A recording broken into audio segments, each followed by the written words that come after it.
eyifana kodwa uJesu ekhona izinto bekumele ngabe ziyafa asifa siyaphila sefika umata uthi Jesu kubukhona akune wethu elifana amanye amagama ufika nesambulo umata uthi I know and I understand once Jesus is around nothing will die. When Jesus is around us, he is in days off. Kujesu ko. Utamaya nga kujesu. Kuna si day lahega. Kuna bata lahega raised day tine. Just because Jesus was not around, but the moment the Son of God arrives, maifiki kutane.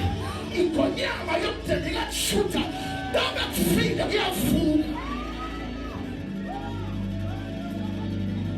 Ukushumela bese ngiyophumula ngoba ngiyangena ekuseni ngo6 le ndaba mfundisi ufihlela kuthiwa uLazaro wabe ewumngani omkhulu kaJesu waye ubhuzu kaJesu amanye amagama everything uLazaro yaziyo uJesu wayeyazi ngoba wayeyihamete elikhulu esontweni wayethandaza nangezinkonzo zaphakathi nesonto kwakwaziwa ukuthi akaphuthe kuma-homesele kwakwaziwa ukuthi kuma-prayers ukhona uLazaro ngoba wayewumngani kaJesu and akujwayelekile ukuthi abantu bevezwe njengomngani kaJesu but we find Lazarus as the friend of Jesus.